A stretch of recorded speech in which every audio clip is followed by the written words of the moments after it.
अस्सलाम वालेकुम। Formation commanders का जो इजलास होता है उसके बाद का एलामिया वो बड़ा अहमियत का हामिल होता है। अहमियत का हामिल इसलिए है कि पाकिस्तानी जो मारूजी हालात हैं उसके अंदर से इस्टेब्लिशमेंट क्या सोच रही है और उसकी डायरेक्शन किस तरफ है वो एक तरह से इंडिकेशन मिलती है पाकिस्तान की इंटरनल पॉलिसी के हवाले से भी और रीजनल सिक्योरिटी के हवाले से भी। तो आज जो फॉर्मेशन कमांडर्स का इजलास था उसमें बाकी तो इशूज़ आए, टेररिज्म के हवाले से, अफगानिस्तान से जो स्पिल ओवर है दहशत गर्दी का उसका भी तज़किरा हुआ, कश्मीर के अंदर जो ह्यूमन राइट्स वायलेशन है मकबूजा वादी के अंदर उसका भी तज़किरा हुआ। लेकिन जो असल फोकस था वो तहरीक इंसाफ के धरने और वहाँ होने वाली सूरत हाल और उसके बाद जो 26 नवंबर के वाक़यात थे उसके बाद जो सोशल मीडिया के ऊपर कैंपेन थी उसका फोकस था उनके एलामिये के अंदर। जो एलामिये के बड़े बड़े नुकात हैं अगर मैं आपको बताऊं तो फोरम का फ़ौज की दारुल हुकूमत में तैनाती के ख़िलाफ़ किए जाने वाले बदनीयती पर मबनी प्रोपेगंडे पर तशवीश का इजहार। फ़ौज को इमारतों की सिक्योरिटी पर लगाया गया था। पहली लाइन के अंदर पुलिस होती है, फिर पैरामिलिट्री फोर्सेस जिसमें रेंजर्स थी, और फ़ौज का काम थर्ड लाइन पे आता है जिसमें अहम इमारत जिसमें पार्लिमान है, सुप्रीम कोर्ट है या आपके डिप्लोमेटिक एनक्लेव है उसकी हिफाजत के ऊपर उनकी तैनाती की जाती है। पहले से तैयार करदा प्रोपेगंडा बाद सियासी अनासर के अज़ाइम के तसलसल की अक्कासी करता है। सियासी और माली मफाद की खातिर जाली ख़बरें फैलाने वालों को कुटहरे में लाना वक्त की ज़रूरत है। ये अब बड़ी एक पावरफुल स्टेटमेंट है, पंच लाइन कहना चाहिए। मैंने पिछले 3-4 रोज़ से पीका लॉ के अंदर तज़किरा किया है कि जो हुकूमत मुजव्वज़ा तरमीम लाना चाहती है उसमें 5 साल की सज़ा है कैद और 10 लाख रुपए जुर्माना है।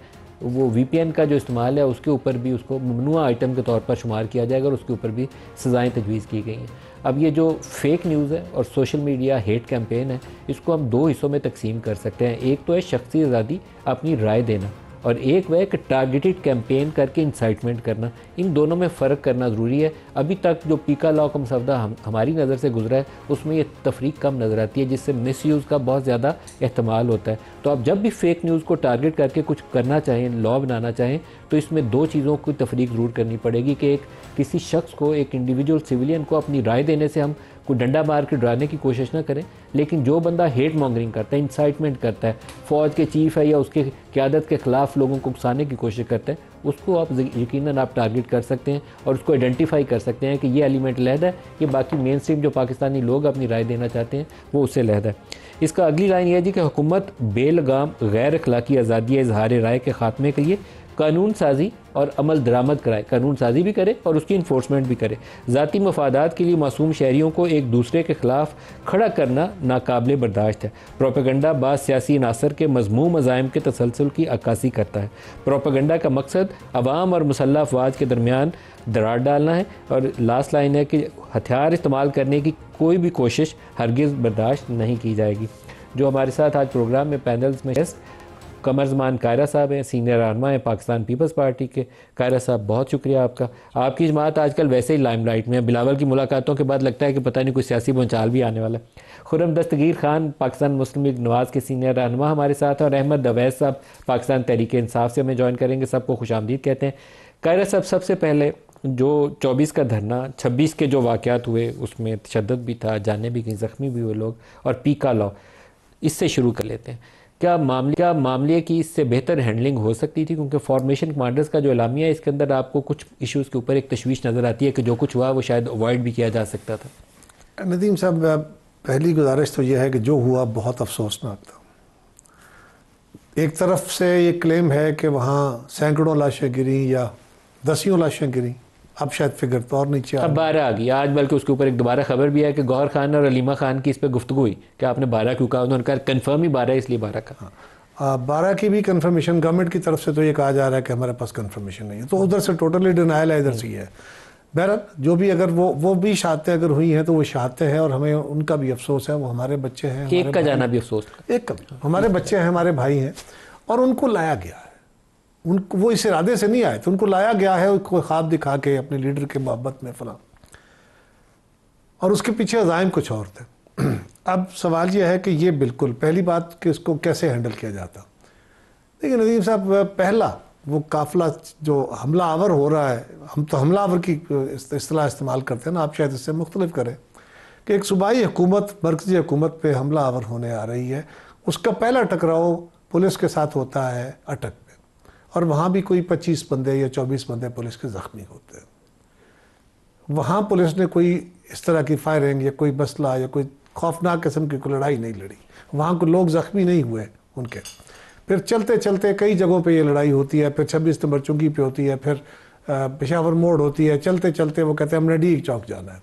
अच्छा, ये सारे अमल के दौरान हुकूमत ये कोशिश करती है, फैसिलिटेट करती है कि आप जाइए, वो पीटीआई की क़यादत को कायल करते हैं इस बात पे कि आप जो हम आपको इजाज़त दे रहे हैं, आप संगजानी में जलसा कर लें, सिट इन करना है सिट इन कर लें।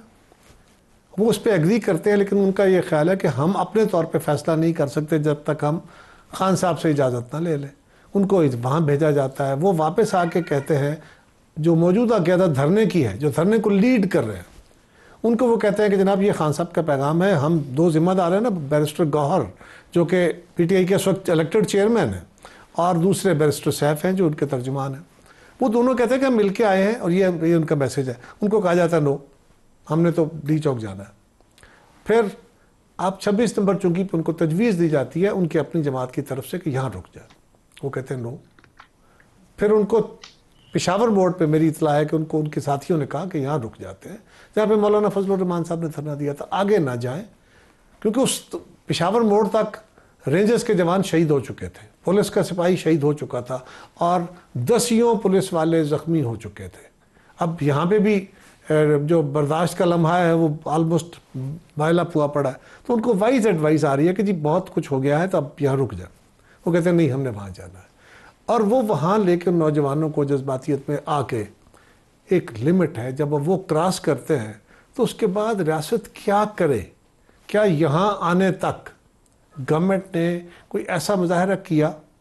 जहाँ तक ताल्लुक किसी जगह तो एक बड़ा दिखाया गया कि एक नौजवान को कंटेनर से गिरा दिया गया, कुछ ने कहा जी वो तो नमाज़ पढ़ रहा था। मैंने कहा यार तीन कंटेनर्स के ऊपर चढ़ के एक नौजवान, क्या वो नमाज़ पढ़ रहा था? नीचे सारा एहतजाज हो रहा है और वो नमाज़ पढ़ने चला गया। नौजवान कर लेते। वो नौजवान को भी किसी ने कहा नहीं था कि ऊपर चढ़ो, और जिस पुलिस वाले ने उसको धक्का दिया उसको भी वज़ीर आज़म ने या किसी पार्टी ने या किसी वज़ीर ने नहीं कहा या आईजी ने नहीं कहा कि तुम उसको नीचे गिरा दो। ये स्पॉन्टेनियस होते हैं। अब सवाल ये है कि इसको और क्या हैंडल करते। और अगर आप ये दूसरी तरफ देख लीजिए, अगर ये हैंडलिंग ना होती, गवर्नमेंट कंटेनर ना लगाती, उनको आने देती, कहा जाता ठीक है जी, कानून के बावजूद, अदालत के फैसले के बावजूद गवर्नमेंट कहती ठीक है आ जाओ, वो आ जाते।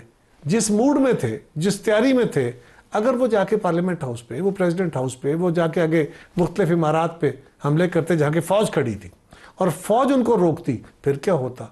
और अगर वो उन हमले उसमें कामयाब हो जाते और वहाँ बिल्डिंगों में दाखिल हो जाते, तो आप यहाँ बैठ के, मैं और आप, हम गवर्नमेंट को कोस रहे होते कि ये क्या गवर्नमेंट है, जिनको पता था एहतजाज होना है और इन्होंने कुछ नहीं किया। अच्छा खुर्रम साहब, आपकी तरफ भी आऊँगा, आपसे भी ये जानना चाहता हूँ कि ये जो एलामिया है इसके अंदर 3-4 नुकात उठाए गए हैं। एक तो जो कुछ हुआ उन वाक़यात का जिक्र है, और फिर जो सोशल मीडिया कैंपेन है उसके ऊपर ख़ास तवज्जो है। आपकी जमात इस इशू को लेकर कैसे आगे बढ़ना चाहेगी? जो पीका लॉ के ऊपर हमने चीज़ें देखी, वो मुझे लगता है कि आपको थोड़ा तवाज़ुन लाने की ज़रूरत है।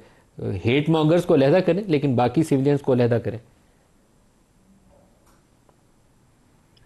शुक्रिया मलिक साहब, लेकिन सबसे पहले ये जो हमने एहतजाज के हक को बाकी तमाम हकूक के ऊपर लाकर खड़ा कर दिया, इस पर ज़रा हमें गौर करना है कि वो पाकिस्तानी जो एहतजाज के इर्द गिर्द अपनी ज़िंदगियाँ जी रहे हैं, उनका कारोबार, रोज़गार, बच्चों की तालीम, वालिदैन की सेहत, क्या वो हक नहीं है उनका? क्या उनके जान और माल की हिफाजत जो है वो उतना ही बड़ा हक नहीं जितना एहतजाज का हक है? तो ये कहने के लिए एहतजाज चूंकि कर रहे हैं और तो लिहाजा हर चीज को वो तोड़ सकते हैं। देखिए, उन्होंने पार्लियामान का बनाया हुआ कानून तोड़ा, इस्लामाबाद हाई कोर्ट का वाज़े ऑर्डर तोड़ा, और उसके बाद मुसल्ला जो एहतजाज है वो तो फिर एहतजाज नहीं होता, उसे फिर रियासत पर हमला ही तस्वर किया जाएगा। और आर्टिकल 19 जिसमें एहतजाज का हक दिया गया है वो साफ कहता है कि इंसाइटमेंट टू एन ऑफेंस को तहफ़्फ़ुज़ हासिल नहीं। और एक ऐसा एहतजाज जो डी चौक पहुंचने तक 3 रेंजर और 1 पुलिसमैन की जान ले चुका था, वो कहीं से भी पुरअमन नहीं था। ये जो शहादतें थी सिक्योरिटी पर्सनल की, ये डी चौक पहुंचने से पहले हो चुकी थी। तो लिहाजा ये जो उसके ऊपर बहुत गुफ्तगू होगी, कैसे डील किया, कैसे करना चाहिए, लेकिन जहां हिफाजत का सवाल है, बेलारूस के सदर मौजूद थे चंद 100 मीटर दूर इस जत्थे से, तो क्या उन तक फिर जाने की इजाजत दे दी जाती कि अगर एक जत्था एहतजाज करने आ गया है तो लिहाजा पाकिस्तान के जो मफादात हैं वो तो बेमानी है, चूंकि हमने हर सूरत एहतजाज करना है। तो लिहाजा ये बड़े संजीदा मामलात हैं। और इस पर जो अब हेट मंगरिंग की आपने बात की, देखिए एहतजाज के हक में और इजहार राय में जो ख़ास तौर पर डिसेंट का लफ्ज़ इस्तेमाल, इख्तलाफ राय, सड़कों पर नकली खून बिखरे होने की तस्वीर इख्तलाफ राय नहीं है, ये फितना और फसाद है, ये इंसाइटमेंट टू एन ऑफेंस है जो की गई है। तो लिहाजा इसके ऊपर हम अभी ये सारी पूरी दुनिया में हुकूमतें इससे डील कर रही हैं। हमारे लिए भी मुश्किल है कि किस तरह जो लोग नफरत फैला रहे हैं और जो लोग इख्तलाफ कर रहे हैं। खुर्रम साहब, लेकिन अगर ये आपकी बात मान लें हम कि 26 को यहाँ हुआ ही कुछ नहीं था, तो ये बात हकायक के मुनाफी है, ये झूठ होगा। और मैं इस झूठ को अगर आपकी बात को प्रमोट करूं तो मैं अपनी ड्यूटी, अपना फर्ज अदा नहीं कर पाऊंगा। तो अगर सच्चाई लिखूं तो आप कहेंगे कि ये हेट मॉन्गरिंग कर रहे हैं। तो यहाँ आपको तोज़न लाने की जरूरत है कि जो सच्ची बात है उसको आप हेट मॉन्गरिंग में मत शुमार करें। फेक न्यूज़ सच में फेक है, सिर्फ उसको फेक शुमार करें। मुसल्लह जत्थे को ताकत से रोका गया है, ताकत से रोका गया है, इसमें कोई शक नहीं है। और इसी तरह जिनकी हम तो अभी भी कहेंगे कि जी अगर कोई सबूत और शवाहिद मौजूद है तो पार्लियामान का फोरम मौजूद है, उस पर लेकर आइए। हम चाहेंगे कि पाकिस्तान में रहने वाले हर पाकिस्तानी का हक है कि उसकी जानो माल का तहफ़्फ़ुज़ हो। लेकिन अभी जिसका जिक्र हुआ कि जो साहब वो जो कंटेनर वाला वाक़या था, वो हमारा भाई आज खैबर पख्तूनख्वा के वज़ीर आला और तहरीक इंसाफ के सेक्रेटरी जनरल के साथ एक सोफे पर पेशावर में मौजूद था, और उसकी ज़िंदगी के ऊपर जिस किस्म का झूठ फैलाया गया, जिस किस्म की हेट मंगरिंग की गई, वो भी अब रिकॉर्ड का हिस्सा है। तो लिहाजा हमें ये सर वो बच गया है तो ये उसकी किस्मत, अल्लाह ने उसको ज़िंदगी दी हुई थी, लेकिन ऊपर से 3 कंटेनर से फेंकने में कोई अकल का काम नहीं था किया। एटलीस्ट उनको पूछना चाहिए कि भाई क्या सोच के धक्का दिया था। अहमद उवैस साहब से भी पूछते हैं। अहमद उवैस साहब, जो सोशल मीडिया का इशू है ये संजीदा मामला है, ये भी पूछना है कि किलो वाले डंडों लेकर आपने फिर रेंजर्स पर और पुलिसमैन पर हमले क्यों किए, ये भी सवाल होंगे, ये बराबर के सवाल है। और वो भी, और गुलेलों के अंदर वो अगर आप वो लोहे की वो जो गोलियां फेंकते हैं वो गोली की तरह ही आकर लगती हैं जो होते हैं वो भी। अहमद उवैस साहब, जो सोशल मीडिया है वो सीरियस मैटर है, जहां आप सब जमातों को की लीडरशिप दिखानी चाहिए, सिर्फ पीटीआई नहीं बाकी सियासी जमातें भी, खास तौर पर नून लीग और पीटीआई, ये दोनों अगर इस पर बात कर लें खुले दिल से तो रास्ता निकल सकता है। किसी की बहू बेटी महफूज नहीं रहती। फौज का कोई सरबराह है तो उसको आप टारगेट भी, आपसे मुराद ये है कि जो सोशल मीडिया के ऊपर लोग अकाउंट चलाते हैं इस तरीके से कैंपेन चलाते हैं कि जैसे उसके खिलाफ कोई लाने जंग करवाने की कोशिश कर रहे हो। जजों की ज़िंदगियाँ महफूज नहीं रहती, जर्नलिस्ट छोड़ ही दें, ख़ास तौर पर वो ख़वातीन जर्नलिस्टों के लिए जो ज़ुबान बोली जाती है उसका कोई हाल नहीं है। वो अपने घरों में जाके वो एटलीस्ट उसको स्विच ऑफ करके रखती होंगी मोबाइल फ़ोन्स को कि उनका कोई पड़े ना अकाउंट। तो हमें इसके ऊपर कोई सारी जमातों को खुले दिल से बात करनी चाहिए कि ये नफ़रत अंगेज़ रवैया जो है ना, इसको हम कम से कम करने के लिए कोशिश अदा करें। अवैस सब देखिए, बिस्मिल्लाहिर्रहमानिर्रहीम, देखिए बात यह है कि ये जो अभी आपने सवाल उठाया है, असल में संजीदगी से इन ऐसे सवालात को टेकअप करना चाहिए और इसके ऊपर बड़ी डेलिब्रेशंस होनी चाहिए, बजाय इसके कि आप 24 तारीख से लेके आज तक रोज़ाना यही बात जो है वो खुर्रम साहब भी उसको रिपीट करते चले जाते हैं मुबालगा आमेज़ी के साथ। एक तरफ इंतहा हद तक झूठ है सोशल मीडिया, जो कि हमारे किसी के कंट्रोल में नहीं है। ये कहिए कि वो पीटीआई के लोग हैं, वो एफिलिएशन कह लीजिए या वोटर कह लीजिए, वो तो वोट तो अब इतना बड़ा वोट पड़ा है तो वो सारे वो पीटीआई के मेंबर तो नहीं है। वो लोग, वो नफ़रत है सिस्टम के अंडर, जो सिस्टम जिस तरीके से इस वक्त एमर्ज होकर सामने आया है उसके अगेंस्ट नफ़रत इंतहा तक बढ़ गई है। तो उस नफ़रत का वो तक़वियत मिलती है हुकूमत के हलकों से झूठ बोलने से और उधर से मुबालगा आमेज़ी से, और मुल्क का सत्यानाश हो रहा है। बैठ के यहाँ पे बातों को भुला के आगे की सोचनी चाहिए कि ये हो गया, यूं एक स्टेप आ गया, या यूं किसी ने मारा, यूं किसी ने किया, वहाँ यूं हो जाता। भाई हो चुका जो हो चुका, इससे पहले बहुत कुछ हो चुका। इतने सख्त मामलात ने इस मुल्क के अंदर, और यही नून लीग ने क्या कुछ नहीं किया यहाँ पर, हो चुके। अब माजी के लकीर पीटने से कुछ नहीं बनेगा। मामला यह है कि खुले दिल से बैठें आप। मैंने तो बार बार तजवीज़ की है कि कोई राउंड टेबल में बैठें और वहाँ खुले दिल से इन मामलात को हल करने का कोई रास्ता निकालें। मुल्क को आगे तब चलेगा, इस तरह नहीं चलेगा कि हम एक दूसरे को दुश्मन दराजी करते रहें और एक दूसरे के ऊपर उंगलियां उठाते रहें कि तुमने ये गलत किया, वो कहे तुमने ये गलत किया। तो हर कोई अपनी तरफ जो है वो सच्चाई भी कहेगा कि मैं सच्चा हूँ और दूसरा गलत है। ये आर्बिट्ररी एटीट्यूड जो है ये हमने परपेचुअल डिक्टेटरशिप से हासिल किया है पाकिस्तान के अंदर। डेमोक्रेसी का ये एटीट्यूड नहीं है। डेमोक्रेसी का एटीट्यूड तो है कि अपने फेलो ह्यूमन बीइंग की रिस्पेक्ट भी करो, उसकी ओपिनियन की भी रिस्पेक्ट करो, ऑनर करो उसको, और सुनो कि आप क्या तजवीज़ करते हैं अहमद अवैस साहब? क्योंकि अगर सोशल मीडिया के ऊपर थोड़ा सा लोगों को ये कायल करने की कोशिश करनी हो कि आप मुनासिब ज़ुबान के अंदर इखलाकियात के दायरे के अंदर रहते हुए अपनी बात लिखें, तो उसके लिए आप सबको क्या करने की ज़रूरत है? अपनी जमातों के अंदर भी और जमातों के बाहर भी एक पैगाम जाना चाहिए। पार्लियामान के कंसेंसस के साथ आप सब जमातों की इस पर बात कर रहे हैं। आप अच्छी बात कर रहे हैं, लेकिन सवाल ये है कि सोशल मीडिया जो कुछ कर रहे हैं जिस तरीके से, वो नफरत का इजहार क्यों कर रहे हैं? मैंने तो कई दफ़ा कहा कि बड़ा अच्छा और आसान तरीका है कि हुकूमत रस्मी मैग्नेनिमिटी दिखाए और कहे कि इलेक्शन ऑडिट करा लो। ये तो कहते हैं हम सही इलेक्ट होकर पार्लियामेंट में गए हैं। ऑडिट करवा लें, किसी को बोलने का मौका ही नहीं मिलेगा, ना पीटीआई को मिलेगा ना किसी और को मिलेगा कि वो गलत उनके साथ ज्यादती हो गई है। देखिए कहीं पे आपको रुकना पड़ेगा आपको।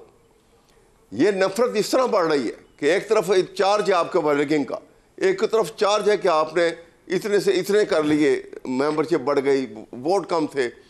इन सब का कहीं ना कहीं कोई ऐसा हल निकालें जो एक्सेप्टेबल टू ऑल हो। जब ये बात होगी तो खुद ब खुद हम एक तरफ हमारी अखलाकियात भी बेहतर होनी शुरू हो जाएंगी और ये दुश्मन तराजी से भी हम बाज आएंगे। ना पाकिस्तान ऐसा था, ना पाकिस्तानी कौम ऐसी थी। तो यहाँ जहाँ हम कायरा साहब आपसे चाहूँगा, पाकिस्तान पीपल्स पार्टी में आमतौर पर जो शख्सी आज़ादी इजहार है उसके ऊपर काफ़ी सपोर्ट मौजूद होती है, जर्नलिस्ट कम्युनिटी की भी सपोर्ट मौजूद होती है। अब अगर ये पीका लॉ जिस शक्ल में वो मुसवदा उसका सामने आया इसी तरीके से आगे बढ़ाया जाए तो बड़ी मुश्किल होगी। अब कहें कि फ़ेक न्यूज़ को छेड़ो ही ना तो वो बात दुरुस्त नहीं है फ़ेक न्यूज़ के लिए, लेकिन आपको मुतवाज़न कोई पॉलिसी लानी पड़ेगी, इसके ऊपर बहस होनी चाहिए खुले दिल से। आप हफ्ता लगाएं पार्लियामान में, फिर आगे बढ़ें। देखिए मलिक साहब, इस पर बहस भी होगी, होनी चाहिए भी, कोई शक नहीं है। एक याद रखिए, कानून आप कितनी भी अच्छी नीयत से बनाते हैं, कहीं ना कहीं वो मिसयूज़ हो जाता है। हमारे जैसे माशरों में बड़ी नेक नीति से बनाए गए कानून भी मिसयूज़ हुए हैं और बहुत अच्छे कानून भी मिसयूज़ हो जाते हैं। मैं ये कहूँ या कमेंट ये कहे कि जी बिल्कुल ऐसा एक कानून बन जाएगा कि जी जिसमें किसी के ख़िलाफ़ कोई गलत हो ही नहीं सकेगा, नीयत तो ये नहीं होनी चाहिए। और हत्तुल इम्कान ये कोशिश करनी चाहिए समाज को भी, आपको भी, मुझे भी, गवर्नमेंट को भी, कि हम उसको मिसयूज़ को रोकें। मेरा मसला सिंपल ये है सर, मिसयूज़ रोकने के लिए माज़रत चाहता हूँ, आपकी कथा कलामी हो जाएगी। मतीउल्लाह जान के साथ वो रिपोर्ट करने के लिए अस्पताल चला गया था तो हमने 250 ग्राम उस पर आइस डाल के उसको आइस में अंदर कर दिया।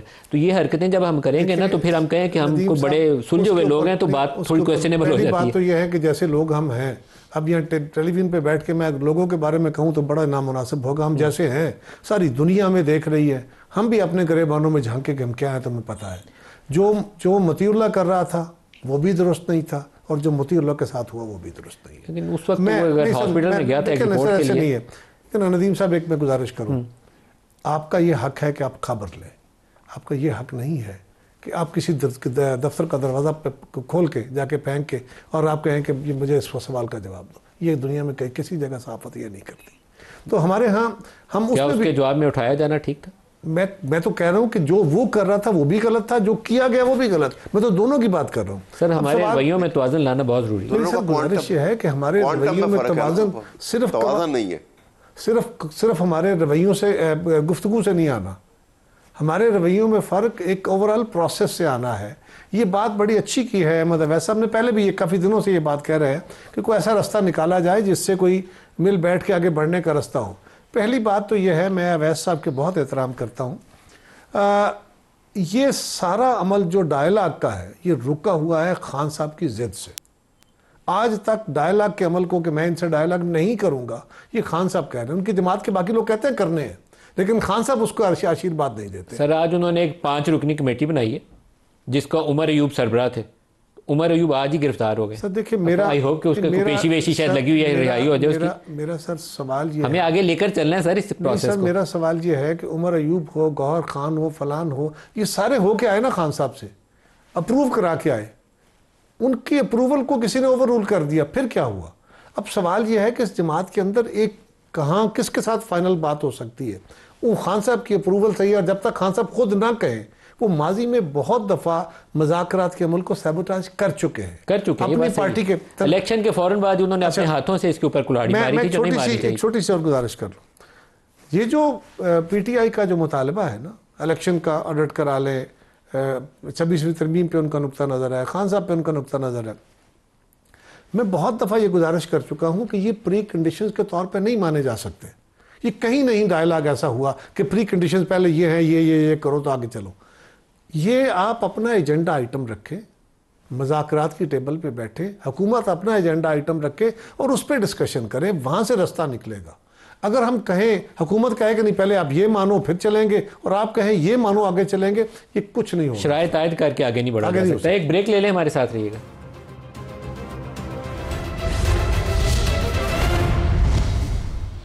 Welcome back. Senator Kamran Murtaza साहब JUI से हमें ज्वाइन कर रहे हैं। कामरान साहब आपका बहुत शुक्रिया। ये फरमाइएगा कि पाकिस्तान पीपल्स पार्टी से JUI की क्या बातचीत चली?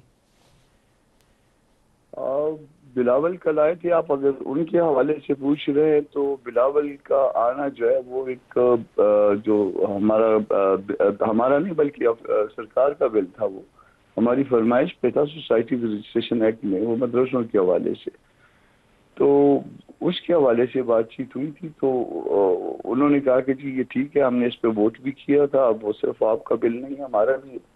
मगर हुआ ये कि उसके बाद जब वो गए हैं तो आज जो है ना वो कोई मैसेज चला दिया। वो मैसेज में कितनी हकीकत है वो बिलावल बताएंगे या कोई और दोस्त बताएगा जो सरकार में है, कि उन्होंने कहा कि जी वो सदर ने रिफ्यूज कर दिया, कोई ऑब्जेक्शन लगा के वापस कर दिए और बिलावल के हाथ में नहीं है, कुछ इस तरह का मैसेज चला दिया। कोई पता नहीं बिलावल साहब को खराब करने के लिए या हमें खराब करने के लिए। राना सनाउल्लाह भी आए थे, उनसे क्या बात हुई? राना सनाउल्लाह से कुछ कमरे की बातें थी। क्या ऐसी कोई बात, कई चर्चा हो रहा है कि अगर कोई इन हाउस चेंज आती है तो पीपल्स पार्टी अगर अपने आप को पोजीशन करती है तो JUI मुमकिन तौर पर उनको सपोर्ट कर सकती है। क्या JUI मुमकिन तौर पर ऐसे किसी चेंज के हक में होगी पीपल्स पार्टी को या बिलावल को सपोर्ट करने के लिए? ये बातें अभी तक प्री मैच्योर हैं। ये बात तो मैं तो आपको नहीं कह सकता कि मैं एक आम वर्कर हूँ। इवन मौलाना भी अकेले शायद अकेले जब उन्होंने अपनी मुशावरत न की होगी अपने पार्टी के अदारों से तो ये बात नहीं कर सकते। तो आप पहले इसको शुरा में डिस्कस करेंगे फिर इसके ऊपर राय दे सकते हैं? जी, शुरा में, आमला में, दोनों जगह पे जो है ना वहाँ से जो है ना ये बात हम अप्रूव करवाएंगे तो देन जो है ना इसके ऊपर बात हो सकती है। मगर अभी तक कोई ऐसी बात जो है ना वो पाइपलाइन में नहीं है। सही। या तो कोई पार्टी कहे ना कि जी हम ये सोलो फ्लाइट करने जा रहे हैं या किसी और के साथ, और देन जो है ना प्रपोजल आए और फिर देन अपनी पार्टी के अदारों में रखा जाए। तो अभी तक वहाँ पे भी जो है ना अगर चीजें खो रही हैं तो उनके दिल में सारी बातें दिलों में कुछ तो शायद होंगी, लेकिन सारी बातें दिलों में है नहीं है, क्योंकि फैसल वाडा साहब के ज़रिए और कुछ और जगहों से जो मैसेजिंग है वो इस तरीके से है कि जो कुछ ये धरने के बाद के असरात हैं उनसे निपटने के लिए कोई इमरान खान से विंडो या PTI से बातचीत की विंडो जो है उसको ओपन किया जाए। फिर इसी तरीके से इन हाउस चेंज वाली खबर जो है उसके अंदर जान पड़ती है। तो आप लोगों का इसमें दायरा कार तो शुरू हो जाता है बातचीत का। नहीं, दायरा कार तो जाहिर है मौलाना, वो एल्डरली रोल तो है ना उनका। एल्डरली रोल उन्होंने प्रूव भी किया है 26 अमेंडमेंट पे, और अब भी जो ना वो एल्डरली रोल है। यकीनन बिलावल भी उस एल्डरली रोल को जो ना वो एक्सेप्ट करते हैं, मानते हैं, और बाकी दोस्त भी मानते हैं। तहरीके इंसाफ से बातचीत के लिए उस एल्डरली रोल को अदा करेंगे अगर वो चाहें तो। अगर तो अगर वो चाहें, तहरीक इंसाफ चाहे कि इस मामले को बीच में बैठ के हल कराया जाए, विन विन सिचुएशन हो जाए, किसी की कोई इंसल्ट ना हो और कोई ऐसा रास्ता निकल जाए इज्जत वाला और पाकिस्तान के मफाद में, तो यकीनन मौलाना इस किरदार को अदा करेंगे।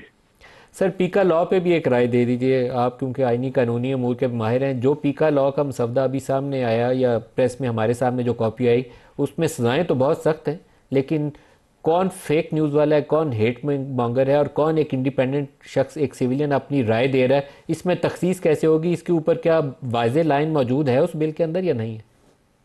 मलिक साहब, एक तो ये जितनी भी ड्राफ्टिंग आई है आज तक, मैं क्योंकि एक लीगल साइड से हूँ और छोटा मोटा वकील हूँ, तो उसमें जितनी भी ड्राफ्टिंग होके आती है वो बड़ी पुअर ड्राफ्टिंग होती है। मुझे बड़ा अदब है उन दोस्तों का जो करते हैं, बड़ा एहतराम है, मगर इसके बावजूद जो है चूँकि प्रोफेशनली आप उसको देखते हैं तो वो इस तरह से जो है ना चीज़ें तैयार करते हैं कि जैसे जो है ना अनफॉर्चुनेट, बस इतना कहूँगा इस पर। और इस पे भी बदकिस्मती है, और ये जो कुछ किया गया है, एक तो अच्छी तरह से ड्राफ्टिंग प्रॉपर नहीं है, और उसके बाद दूसरी बात कि जो फेक न्यूज़ और ये हेट न्यूज़, ये अगर इस मुल्क में अगर साबित करना हो तो उसको अपने आप को बेगुनाह साबित करने के लिए वज़ीर आज़म के स्टेचर के आदमी को भी 1-2 साल लग जाते हैं। तो एक कामनर को जो है वो तो इससे ज़्यादा दुगना का टाइम तो लगेगा, वो भी अगर उसके पास वसाइल हो, अच्छा वकील हो, अदालत जो है ना फेवरेबल हो, जज कोई लिबरल हो, तो ये इस तरह की जो कानून साजी है ये इनफैक्ट जो है कमज़ोरी को साबित करती है। कामरान मुर्तज़ा साहब, बहुत शुक्रिया आपने हमें जो। खुर्रम साहब, आपकी तरफ आ रहा हूँ दोबारा। इसी पीका लॉ को मैं चाहूँगा आप भी इसके ऊपर राय दें। हमें इसके ऊपर काम करना है। ये पाकिस्तान से बाहर बैठ के लोग ख़ास तौर पर वो तीली लगा के ऐसे काम करते हैं कि पूरे मुल्क में आग लग जाए, लेकिन उसके साथ हमने अपने 25 करोड़ लोगों को जेलों में नहीं झोंकना, इसलिए कुछ तवाज़ुन चाहिए, बैलेंस चाहिए इस पूरे प्रोसेस में। तो फिर मलिक साहब, हम ये केस स्टडी ले लेते हैं कि वो तस्वीर जिसमें डी चौक के सड़क के ऊपर नकली खून बिखेरा गया था कई मील तक, अगर वो तस्वीर आई है तो उसका क्या काम? ये सवाल है हम सबके सामने कि वो झूठी तस्वीर है, वो एक फितना फैलाने की नीयत से तस्वीर शाया की गई थी, वो नफरत फैलाने की नीयत से तस्वीर शाया की गई थी। तो लिहाजा अगर जब ऐसी कोई बात हो और एक रिकग्नाइजेबल जो है पाकिस्तानी शहरी ने वो तस्वीर पब्लिश की हो, फिर हमें क्या करना? असल तो कानून जो है वो थ्योरी पर तो मबनी होता है, लेकिन उसने जो हकीकी वाकयात हैं उनके ऊपर, यानी जो एक्चुअल इंस्टेंसेस हैं उनके ऊपर उसने एक्ट करना है ना, तो इस पर हमें बात करनी है। इसीलिए बहस अभी जारी रहेगी। और जो मुसवदा सामने आया है, जिस तरह 26वीं तरमीम का जो पहला मुसवदा था और आखिरी मुसवदा जो पास हुआ, उसमें तो जमीन आसमान का फर्क था। और इसी को जमहूरियत कहते हैं कि वो जो अगर हुकूमत की तरफ से कोशिश भी हो कि जी एक बहुत ज्यादा जकंद लगाकर जो है बड़ा कानून पास कर लिया जाए, लेकिन जब वो पार्लियामान के सामने आता है तो उसके अंदर जो तमाम प्रोटेक्शंस हैं उसका ख्याल रखकर ही आगे बढ़ा जाता है। तो ये प्रोसेस होगा। दूसरा जो हमने पहले गुफ्तगू की, देखिए अहमद अवैस साहब, अगर आपने एक बात मुझे करनी है, तो क्या किसी जमात के ज़हन में होगी बड़े दिल का मुजाहरा है तो वो गम और गुस्सा तोजी नहीं हो सकता मुसल्लह हमले का, वो गम और गुस्सा तोजी नहीं हो सकता कि एक सूबे के वसाइल, हथियार, रोजगार, एहलकार जो हैं वो वफाक पर हमले के लिए बार बार इस्तेमाल हो। और ऐन उस सूबे में जहाँ जिला करम में 122 लाशें सड़क पर मौजूद थी और उन पर ढूंढने की कोई जरूरत नहीं थी। अहमद वैस साहब, अगर इस मसले के ऊपर पीका के हवाले से अगर हुकूमत आगे बढ़ना चाहती है तो पीटीआई को पार्लियामान के फ्लोर के इस इशू के ऊपर इंगेज करना चाहिए, प्रॉपर कंस्ट्रक्टिव तमीरी किस्म की इनपुट देने के लिए, ताकि वो कानून बने जिसमें पाकिस्तान के अवाम का भला और नुकसान ना हो, पाकिस्तान की जिसमें बेहतरी हो। तो आप लोगों को इंगेज करना चाहिए बराह रास्त इस मामले में। देखिए, ये बड़ा सवाल आपने किया है, अच्छा सवाल है, लेकिन बड़ा डिफ़िकल्ट सवाल है। यहाँ पर फिर जब होता है कि जब कोई झगड़े की कैफियत हो जाती है तो रिजॉल्व करने के लिए आप जब तक वहाँ तक नहीं पहुँचते हैं कि पहला जो है एक गलत कदम किसने उठाया, फिर आप आगे चलते हैं कि वहाँ से आप सुधारना शुरू करेंगे तो मामला सीधे होंगे। आप कहें कि ये सब मामले जो हैं ये तो ठीक हो गए, हुकूमत बन गई, अब ये कुछ ना करें। आईनी तरामीम भी, अब आईनी तरामीम को सिर्फ सामने रख लीजिए कि इम्प्रैक्टिकेबल है। कभी आपने सोचा है कि 7 जजेस जो हैं वो कॉन्स्टिट्यूशनल बेंच के जो बैठेंगे और प्रॉब्लम बन जाती है बड़ी, मसलन फॉर एग्जांपल जो फैसला हुआ 13 जजेस फुल कोर्ट ने फैसला किया रिजर्व सीट्स का, और उसके रिव्यू पिटिशन पेंडिंग है। अब वो रिव्यू पिटिशन जो है वो समझ नहीं आ रही कि वो क्या करेंगे। वो ना 7 जज सुन सकते हैं और आप उधर सुनाने को तैयार नहीं है, और सुप्रीम कोर्ट का फैसला है जिसमें कोई स्टे नहीं हुआ और it is not being implemented. तो क्या कैफियत होगी कौम में और पाकिस्तान की सोसाइटी के अंदर? क्या सुप्रीम कोर्ट जो है will not lose its currency? हैसियत क्या रह जाएगी कि उसके ऑर्डर की? बहुत सारी ऐसी इसी तरह से बातें हैं जो गलत स्टेप लेने की वजह से पैदा हो चुकी हैं। जब तक उनका तदारक नहीं किया जाएगा, और मैं साथ ही साथ अभी एक अच्छी बात कर रहे थे नेगोशिएशन से मुतल्लिक कायरा साहब, तो कायरा साहब को मैं याद दिलाना चाहता हूँ कि देखिए, हुकूमत जो है वो हमेशा मैग्नेनिमिटी दिखाती है। भुट्टो साहब का वाक़या आपको तो याद होगा कि जब एजिटेशन हुए थे तो भुट्टो साहब ने TOR बनाई थी और बाकायदा तौर पे ऑफ़र किया था कि आओ बैठो एक क्रॉस टेबल बैठ के बात करते हैं, और शुरू हो गई बाकायदा वो डायलॉग जो थे, पॉलिटिकल डायलॉग्स जो हैं वो बड़े अच्छे माहौल में शुरू हो गए थे। It continues for weeks. तो मेरे कहने का मकसद ये है कि यहाँ पर अगर आज भी आप इमरान खान को कह रहे हैं ना कि ठीक है जी वो ज़िद कर रहे हैं, कुछ कर रहे हैं, ये TOR बना के अगर ये ऑफ़र करें कि आओ जी हम बैठते हैं, आपके जो आपने क्वेश्चन रेज करने हैं वो आपके एजेंडे पे होंगे, आप लेकर आ जाएं, हमारे एजेंडे पे जो है हम लेके आ जाते हैं, बैठ के बात करते हैं, कहाँ जाके सेटल होता है और नहीं होता, ये अगला स्टेप है। जी ब्रेक के बाद ब्रेक ले लेते हैं, साथ रहिएगा।